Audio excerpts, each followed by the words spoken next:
Here's the preview of the Baylor versus West Virginia men's basketball game. I know Baylor should be in the top 15. I don't know if West Virginia is going to receive votes or not because of that 34-point loss to Texas. But we'll have to wait and see. I just thought might as well because I knew they were receiving votes prior to the game. I mean, last game and the game before. So now some players that keep an eye on West Virginia obviously is Eric Stevenson, the fifth-year player that's been at literally 4 universities in his time. Number 10, 6'4", 205-pound guard that's a senior. 14.2 points per game, 50 for 131 on threes, 60 for 77 on free throws, 3.5 rebounds per game, 2.5 assists per game, 2.2 turnovers per game, 1 steal per game, 2.9 fouls per game. Trey Mitchell, number 3, 6'9", 225-pound forward that's a senior. 11.5 points per game, 26 for 67 on threes, 58 for 74 on free throws, 5.4 rebounds per game, 2.1 turnovers per game, 0.6 steals per game, 0.6 blocks per game, 2.5 fouls per game. Kendrian Johnson, number 0, 6'3", 185-pound guard that's a senior, 10.4 points per game, 19 for 64 on threes, 100 for 122 on free throws. That's a bunch of free throws. 2 rebounds per game, 3.2 assists per game, 2.1 turnovers per game, 1.5 steals per game, 2.7 fouls per game.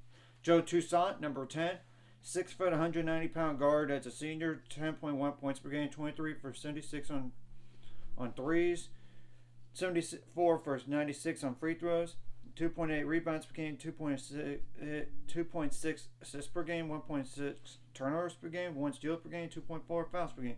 Emmitt Matthews Jr., he's back at West Virginia after being at Washington prior. Number 1, 6'7", 210-pound guard, forward, that's a senior. It's 9.7 points per game, 23 for 65 on threes, 43 for 54 on free throws, 3.7 rebounds per game, 1 turnover per game, 1 foul per game. Jimmy Bell Jr., number 15, 6'10", 285-pound forward, that's a senior, 5.9 points per game, 54 for 89 on free throws, 5.7 rebounds per game, 1.5 turnovers per game, 2.4 fouls per game. South Wilson, number 14, 6'1", 215-pound guard, that's a sophomore. Finally, somebody that's not a senior. 29 for 69 threes, 4 for 5 on free throws, 0.8 fouls per game. Mohammed Wag, W-A-G-U-E, number 11, 6'10", 225-pound forward. That's a sophomore. 4.2 points per game, 22 for 43 on free throws, 3 rebounds per game, 0.8 turnovers per game, 0.6 blocks per game, 2.6 fouls per game. James Okakwo, number 32, 6'8", 240-pound forward. That's a sophomore. 2.7 points per game, 0 for 5 on threes, 19 for 30 on free throws, 3.1 rebounds per game, 0.8 blocks per game, 1.3 fouls per game. The last player I'm going to mention, and y'all could see the stats in the description below too. Kobe Johnson, number 2, 6'3", 210-pound guard. That's a sophomore. 2.3 points per game, 2 for 9 on threes, 4 for 9 on free throws, 0.6 turnovers per game. Well, obviously, I know one thing about West Virginia: they're going to be scrappy. That's the nature of the team right there, and they're going to be the blue collar type. Across the board, limit the foul trouble. Now, defensively, limit the shooters, especially Eric Stevenson. Now, I know Eric Stevenson has gone off before. Don't let him go off in this game.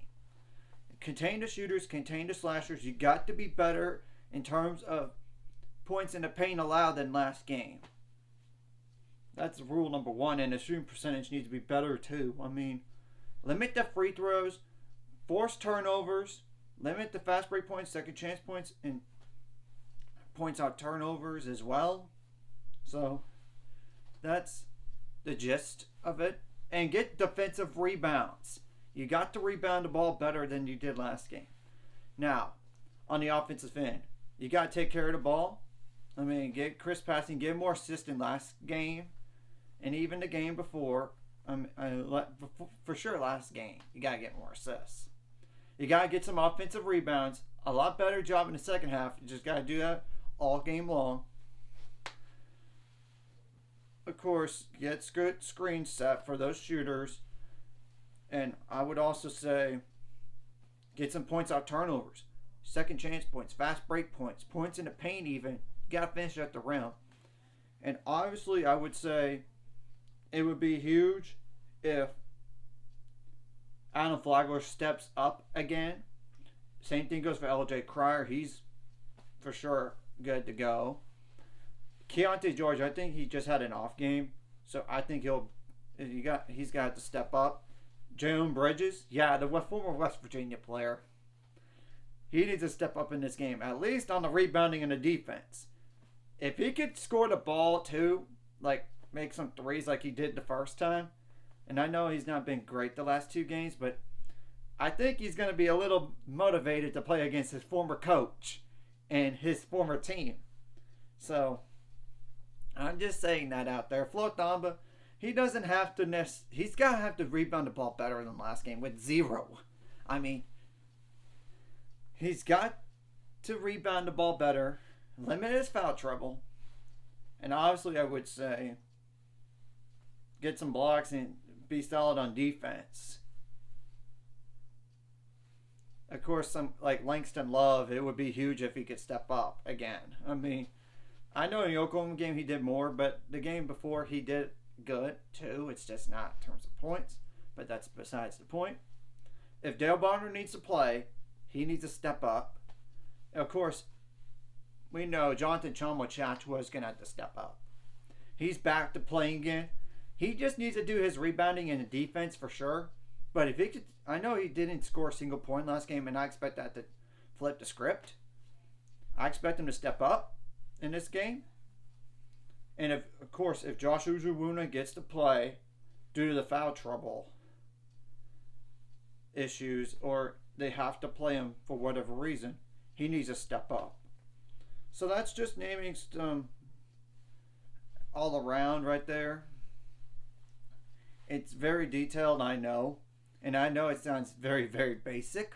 But you got to make your free throws count offensively and limit the free throws on the other end of the floor.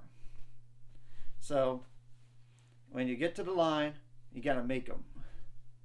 Anyways, if you like this content, hit like and subscribe. I'll see you guys later. It's going to 5 subscribers. We're on the road to it. Let's go.